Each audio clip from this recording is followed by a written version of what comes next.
How can other people tap dance to work? What's the secret of that? You find your passion. You find your passion. I was very, very lucky to find it, when I was 7 or 8 years old, and fortunately, my children have found their passion. One son loves farming like nothing else. One son loves music like everything else, and all three of them love philanthropy and what they get to do. You're lucky in life when you find it, and you can't guarantee you're going to find it in your first job out. But I always tell the college students that come out, I say, take the job that you would take if you were independently wealthy. You're going to do well at it. If you think you're going to be a lot happier if you've got 2X instead of X, you're probably making a mistake. I mean, you ought to find something you like that works with that, and you'll get in trouble if you think that making 10X or 20X is the answer to everything in life, because then you will do things like borrow money when you shouldn't, or maybe cut corners on things that your employer wants you to cut corners on. Or it just doesn't make any sense. You won't like it when you look back on it. 3 things in hiring people: look for integrity, intelligence, and energy. And he said if that person didn't have the first 2, that the latter 2 would kill them. Because if they don't have integrity, you want them dumb and lazy. You don't want them smart and energetic. It never bothered me if people disagreed with what I thought, as long as I felt I knew the facts. I mean, there's a whole bunch of things I don't know a thing about. I just stay away from those. So I stay within what I call my circle of competence.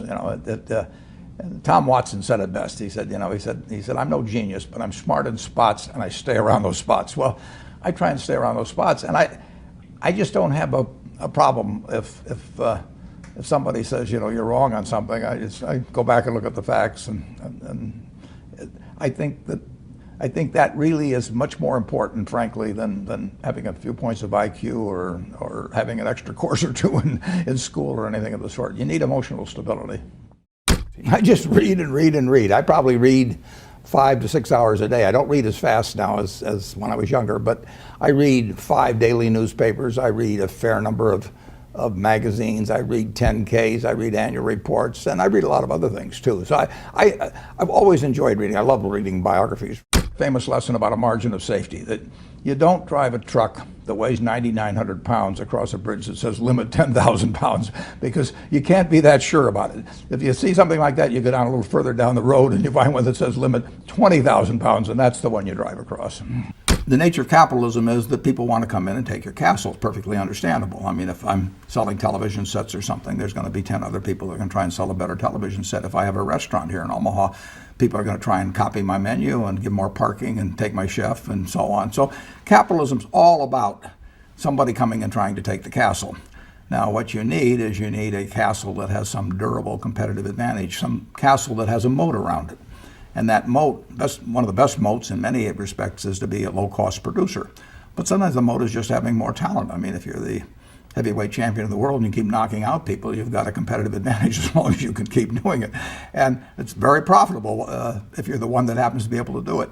If you can turn out great motion pictures, I mean, Steven Spielberg, I mean, he's a fellow to bet on, and it has enormous economic value.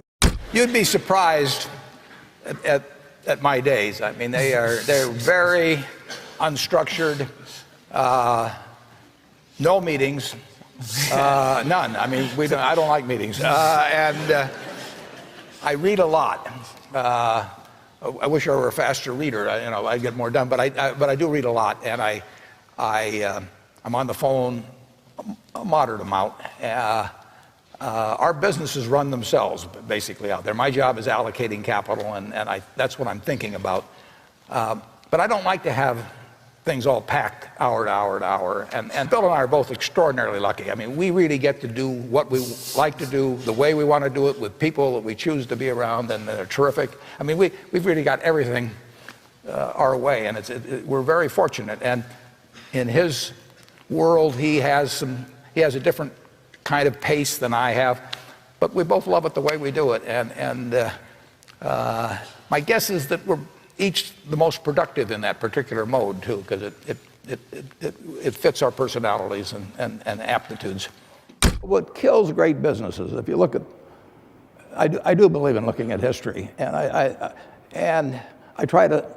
like to study failure, actually. And my partner says all I want to know is where I'll die, so I'll never go there. And we want to see what has caused businesses to go bad. And the biggest thing that kills them is complacency. I mean, you want a restlessness, a feeling that, you know, that somebody's always after you, but you're going to stay ahead of them. You always want to be on the move. And when you've got a great business, you know, like Coca-Cola, which is, there aren't any like Coca-Cola, but you really, the danger would always be that you rest on your laurels.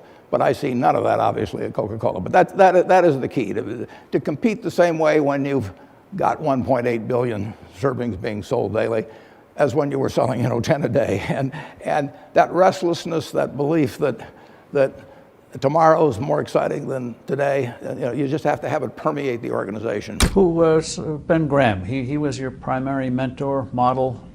He was a wonderful man, and he was my professor at Columbia. I read his book when I was 19 at the University of Nebraska, and I'd started investing when I was 11, and I started reading about it when I was like 7. So I'd gone through I read every book in the Omaha Public Library that there was on, by the time I was 12, on investing and stock market. And I had a lot of fun, but I never really found out, I never got grounded in anything. And it was entertaining, but it wasn't going to be profitable. And then I read Graham's book, The Intelligent Investor, when I was at the University of Nebraska. And that just opened the whole thing up to me. Yeah, and I named my oldest son is named Howard after my dad, Graham Buffett, and he was a marvelous man. Never expected anything from me in return. Ben Graham, in his low teens, looked around and he looked at the people he admired, and he said, you know, I want to be admired, so why don't I just behave like them? And he found there was nothing impossible about behaving like them. And similarly, he did the same thing on the reverse side in terms of getting rid of those qualities. You have given a lot of fabulous advice, but what's the best advice that you've ever received?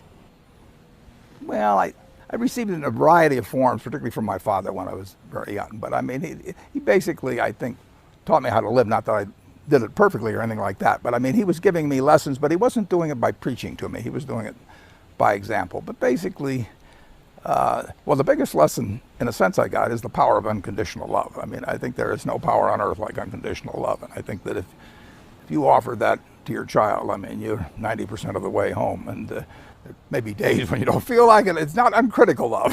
That's a different animal. But to know you always can come back, I mean, that is huge in life. That takes you a long, long way. And I would say that every parent out there that can extend that to their child at a very young age, it's going to make for a better human being. And you felt like you got that kind of unconditional love from your dad? I absolutely did, yeah. That is a powerful thing. It is.